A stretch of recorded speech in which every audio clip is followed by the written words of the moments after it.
Baik. Kemudian menggosok. Menggosok itu adalah memanfaatkan sesuatu yang bukan miliknya tanpa restu dan izin. Itu namanya menggosok. Dan menggunakan miliknya orang lain atau menguasai miliknya orang lain tanpa izin, dan kita tahu orang tersebut tidak ridho. Ridho itu urusan hati. Tapi menggunakan miliknya orang lain yang tahu dia ridho, maka tidak bisa disebut sebagai nggosok. Sahabat karib yang sangat dekat sudah biasa meminjam urusan baju.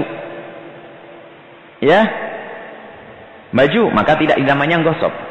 Tapi kalau orang baru kenal, tiba-tiba pakai baju, ya bisa saja marah. Ini siapa pakai baju saya? Jadi menggunakan miliknya orang lain sandal sama. Dan menggosok itu disebutkan oleh Syekhul Islam Zakaria Al-Ansori, itu ada termasuk minal kabairi, termasuk dosa gede. Jangan meremehkan.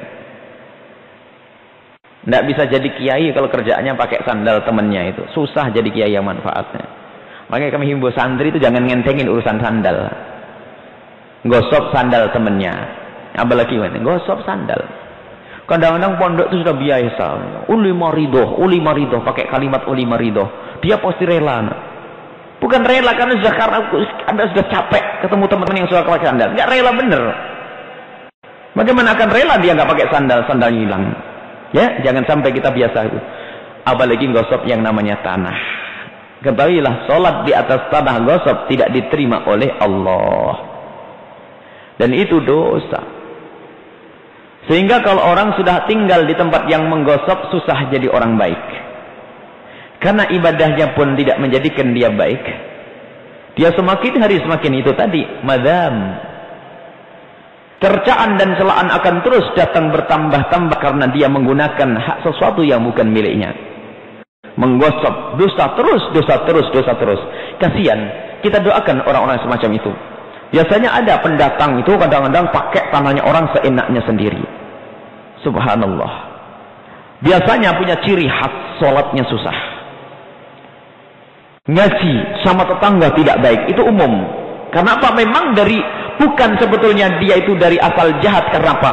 Kemaksiatan yang dientengkan menjadikan manusia semakin hari semakin jahat. Mengambil tanah, memakai tanahnya orang, gosok tanah saudara sama. Memakai tanahnya orang hukumnya haram. Harus izin yang baik. Hati-hati. Barangkali Anda yang mendengar suara ini termasuk orang yang pernah menggosok, nggak ada baiknya untuk Anda, bahkan itu mengundang kehinaan-kehinaan. Maka minta izin.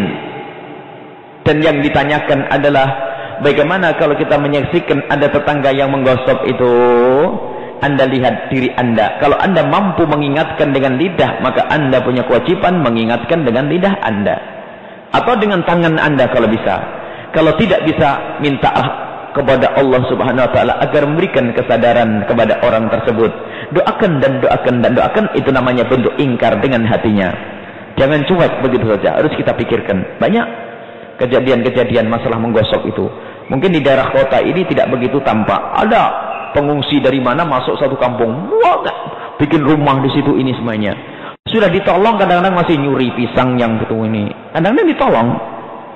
Kadang-kadang nggak pakai izin, sudah begitu merasa sudah lama pakai di situ, ditanya marah. Memang nasib ahli neraka itu. Sudah hidupnya sengsara di dunia, di akhirat masuk neraka lagi. Maka kita doakan yang banyak orang-orang kayak begitu, suka menggosok, mengambil miliknya orang, menggunakan miliknya orang, bukan mengambil, menggunakan miliknya orang. Kalau mengambil mencuri nanti. Baik. Kemudian pertanyaan yang terakhir adalah apa tadi? Oh, trompet. Budaya. Yang biasa niup trompet itu siapa? Apakah orang Islam biasa niup trompet? Tidak ada di dalam ajaran Islam, bukan sunnah Nabi, bukan sunnah ulama dan sebagainya. Tapi itu sunnahnya orang di luar Islam, dan itu ada makna sendiri. Trompet itu punya makna filosofinya yang ada. Jadi berkenaan dengan trompet di budaya-budaya Yunani, di budaya-budaya orang di luar Islam, termasuk di budaya-budaya yang ada di dalam agama Kristen. Jadi bukan budayanya umat Nabi Muhammad sallallahu alaihi wasallam. Termasuk merayakan tahun baru Masehi dengan cara-cara semacam ini kita lihat, niup trompet, kemudian apa namanya? Hura-hura dan sebagainya. Itu adalah sesuatu yang tidak boleh kita ikut-ikutan. Maka harus kita jelaskan kepada anak-anak kita, ikut merayakan tahun baru Masehi itu adalah hukumnya haram, karena di situ terjadi budaya-budaya yang tidak diperkenankan. Maka meniup trompet hukumnya adalah haram. Karena apa? Mengikuti man tasyabbaha biqaumin fahuwa minhum. Kita mengikuti orang lain, orang-orang di luar Islam, maka kita akan digolongkan kepada mereka. Dan tidak usah dipelintir fatwa-fatwa ini. Tidak ada perlunya kita mengatakan halal. Kalau dikatakan halal tambah nanti membudaya. Sehingga subhanallah, cuman orang awam kadang tidak ngerti, ikut-ikutan saja. Orang awam tidak ngerti, ikut-ikutan. Bahkan suatu ketika ada di pesawat jamaah haji 3 tahun yang lalu, itu pas tahun baru itu mereka lagi pulang haji. Kalau tidak salah jamaah dari Lombok di atas pesawat itu ternyata sama pramugarinya dikasih trompet semuanya. Pas jam 00 di atas pesawat niup trompet. Untung saja tidak jungkel itu pesawat. Dan hal semacam ini apa? Tadi pertanyaannya, ada orang yang jualan bagaimana? Semua yang membuat dan menjual hukumnya adalah haram. Kemudian dia bertanya, kasihan itu yang membuat orang miskin, orang melarat dan sebagainya. Kita doakan semoga dia bisa berjualan selain daripada itu akan lebih berkah. Harus kita katakan bahasanya memang tidak boleh. Karena selagi sesuatu yang haram tetap haram, tidak boleh berubah. Dan ketahuilah rezeki Allah tidak harus melalui trompet. Mungkin ada di antara yang mendengar orang yang sudah telanjur mau jualan trompet. Sudah pesan mau belanja lagi. Allah. Ketahuilah Allah Maha Kaya. Justru kalau Anda tinggalkan saat ini, maka yakinlah Allah akan mengganti dengan pekerjaan yang lebih bagus. Jangan buat trompet, jual yang lainnya saja. Pindah, hijrah. Sebab ada janji, kalau ada orang meninggalkan kemungkaran karena Allah, urusan pekerjaan Allah akan ganti dengan pekerjaan yang lebih bagus. Karena Allah Maha Kaya. Allah tidak akan membiarkan hambanya, walladzina jahadu fina lanahdiyannahum subulana. Yang berjuang menuju jalan Allah, Allah akan permudah itu semuanya. Jadi meniup trompet, mohon maaf para penjual trompet, kalimat ini adalah bukan dari kami. Para ulama yang menjelaskan yang demikian. Hukumnya adalah haram, yang membuat juga haram, yang jual adalah haram.